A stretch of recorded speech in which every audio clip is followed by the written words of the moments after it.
At 62, that Graham Norton finally revealed the names of the 6 guests he really couldn't stand. During a long career, he has hosted countless unforgettable interviews, hilarious moments, and warm, relaxed conversations.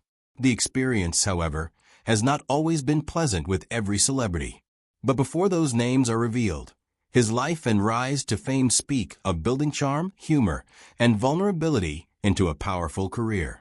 Graham Norton was born Graham William Walker on April 4, 1963, in the small seaside town of Clondalkin, before his family eventually settled in Bandon, County Cork. His childhood was far from the bright lights of television. He grew up as a witty, observant, and sensitive boy who found comfort in humor and storytelling. Ireland in those years was still quite traditional, but his intelligence and comedic instinct pushed him toward performance, long before he understood what that might become.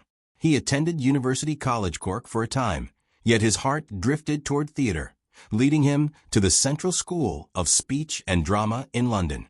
There, he began shaping the bold, flamboyant, and warm persona that would later make him famous. Like most great entertainers, Norton's career didn't exactly take flight from the beginning. He worked his way through London's comedy clubs, building an instantly recognizable style. Clever, camp, joyfully irreverent. Early appearances on the BBC, particularly his breakout moment on Father Ted, put him on the industry's radar. Then came the Channel 4 shows, So Graham Norton and V. Graham Norton, which launched him to stardom. His interviews were unlike the stilted, polished talk shows people were accustomed to. Norton turned the format into a party where guests laughed, loosened up, and sometimes told stories they probably didn't mean to.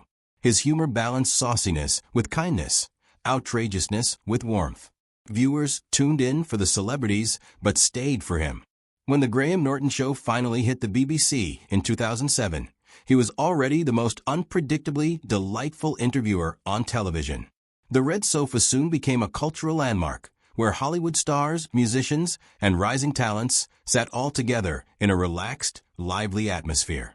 Norton's great gift was drawing personality out even from the most quiet guests, knowing just when to tease but not offend, and spinning awkwardness into comedy. Many say nobody has mastered spontaneous charm the way he has. And his talents weren't limited to talk shows.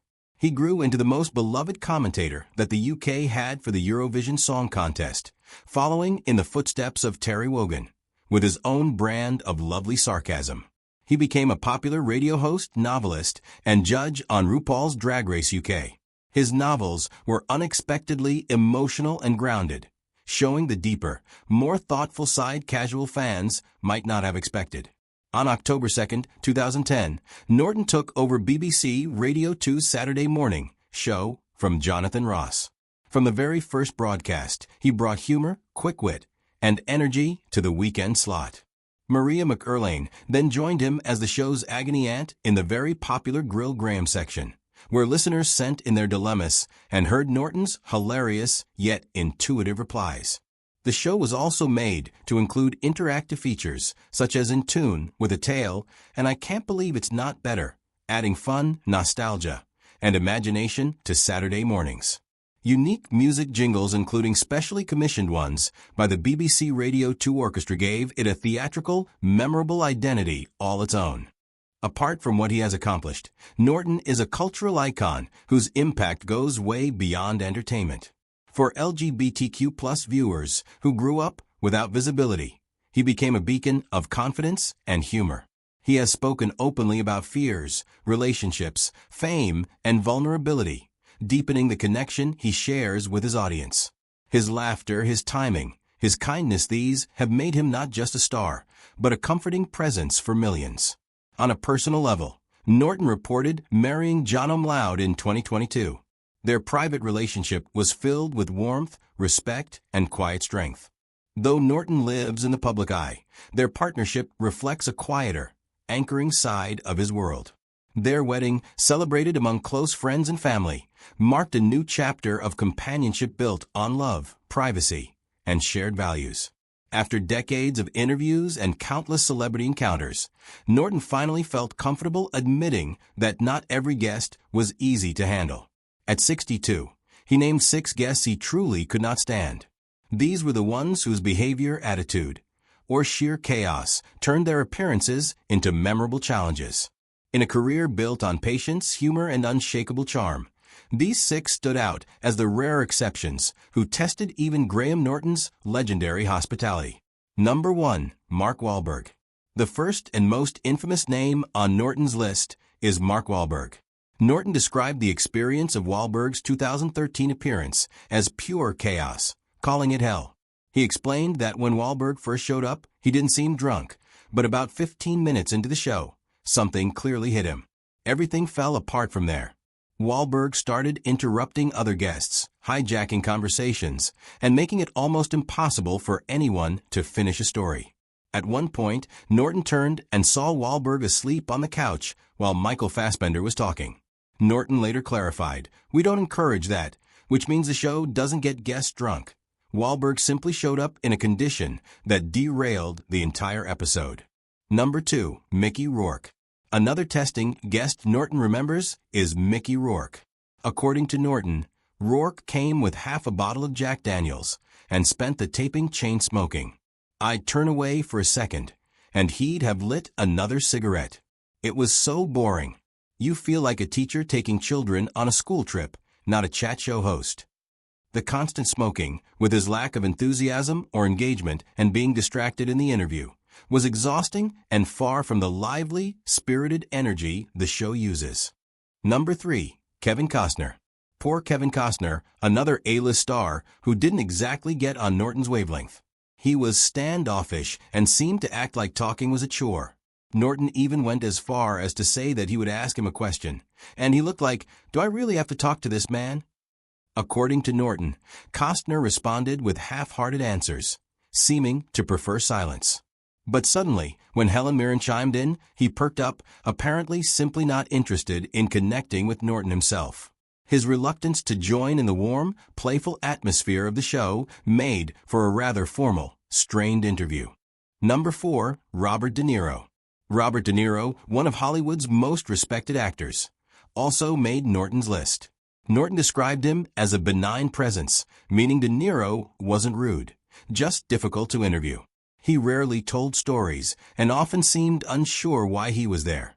Norton recalled an event at the Cheltenham Literature Festival where De Niro began telling a story, but stopped and asked, "Why am I telling this?"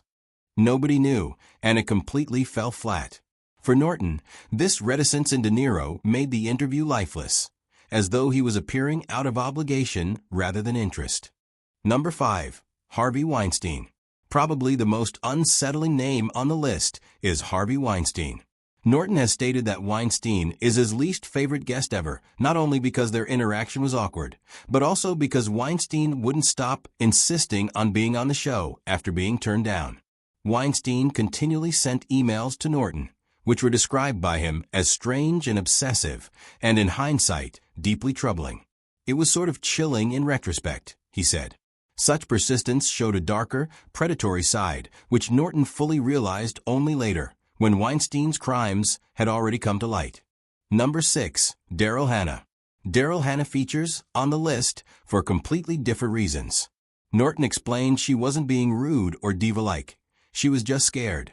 Hannah had an openly acknowledged fear of chat shows, and Norton had been warned she might faint.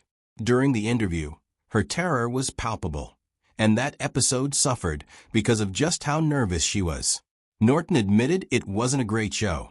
Still, after the fact, Hannah was over the moon, proud she had made it through. To be sure, Norton admitted he was genuinely happy for her, acknowledging her difficulty came from fear, not from bad behavior. Norton also talks more broadly about how some guests unintentionally kill the energy in the room. Once he told SiriusXM that some people bring a cloud of defensiveness or gloom with them where everything feels dragged down. To counteract that, he sometimes books a comedian alongside tougher guests to keep the energy lifted. In naming these 6, Mark Wahlberg, Mickey Rourke, Kevin Costner, Robert De Niro, Harvey Weinstein, and Daryl Hannah, Norton wasn't simply complaining. He was offering a rare glimpse behind the curtains of chat show hosting, where not every celebrity is charming and not every story lands. As he put it, there are guests he doesn't personally like, but that doesn't automatically make them bad on the sofa. For these 6, however, he makes an exception. His stories are saturated in memory, exasperation, and just a hint of relief that he no longer has to pretend those encounters never happened.